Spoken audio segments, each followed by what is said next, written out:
How's it going, guys and girls? Yomtosh here, back with another video, and it's an iOS 13 video. I know it's been a while, but I've had exams for the past few weeks, so I do have time to make the video now. I did have the opportunity to sit through the whole WWDC keynote, and I've got to say it was awesome. We had so many new things: Mac Pro, iPad OS, iOS 13, which is what I'm reviewing right now. Yeah, let's just get right into it. You've probably seen a lot of videos online already, so I'm gonna add my own little bit of personal touch to it just to make it different, or at least somewhat different. First off, the elephant in the room, that's dark mode, and with dark mode you also get this little neat feature where it darkens like your wallpaper depending on when you have dark mode on or not. And there's this bug in the 13 beta that puts the same picture on both sides when in reality it's actually not. But yeah, that's the wallpaper feature. The next one is faster Face ID, and yeah, I just got my iPhone 10, so I'm really happy about this. But yeah, Face ID is noticeably faster. Like the first time I installed iOS 13, I was like, oh wow, that actually did seem faster.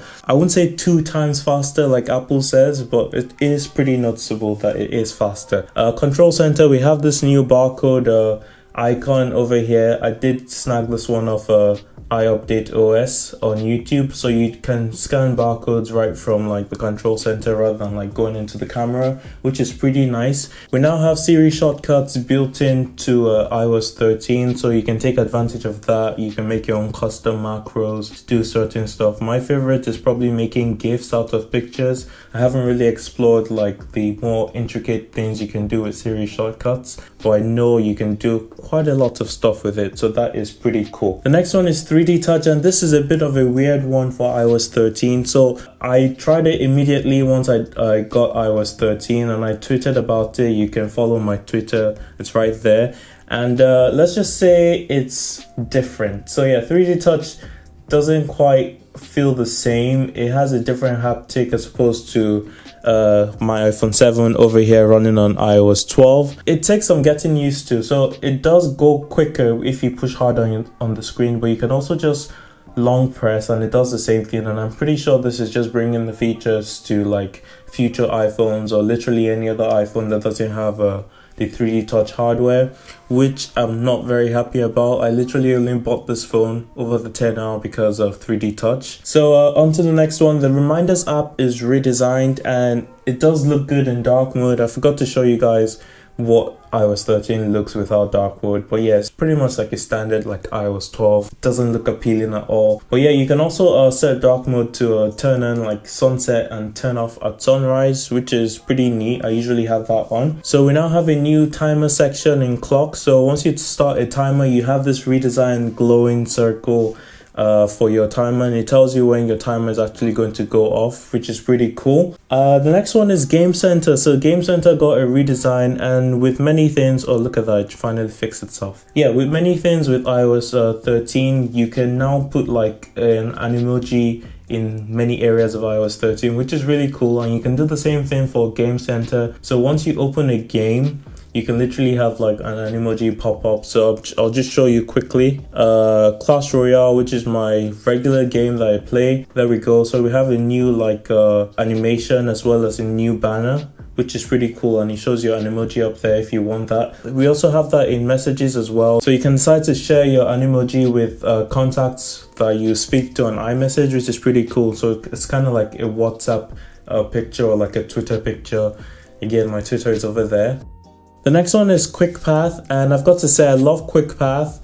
It allows you to swipe to type on your iOS device, and I usually had Google Keyboard like on standby just in case I needed to like type something long. So I'd always switch over to Google Keyboard, and once I'm done I go back to the regular keyboard. But now that it's inbuilt into this, I've got to say it's awesome. The next change in iOS 13 is Mail, and if you notice, there's kind of like a new pop-up or 3D touch-esque pop-up menu for Mail, and it does look really nice. It looks really visually appealing, but it doesn't quite have that 3D touch peek and pop, so you can't quite pop into it. You have to tap on it to actually open the mail, but that's not too bad. Photos also has a new redesigned share sheet as well as a new redesign. So you do have days, months, years, which is really cool. It shows you like the highlights of those days or months, or you can literally just go to all photos.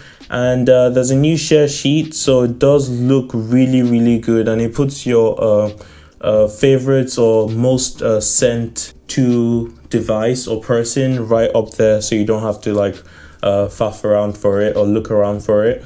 And we do have like the rest of it, which looks really good. Rounded edges, kind of matches the rounded edges of the iPhone 10. And I'll just come back into Mail, and we do have a few new things again in Mail. So we do have options to edit text a lot more in iOS 13, so you can change the colors, you can change the alignment, and it all just looks really good, especially this like pane right here, especially in dark mode as well. And with the OLED display, you get like really deep blacks.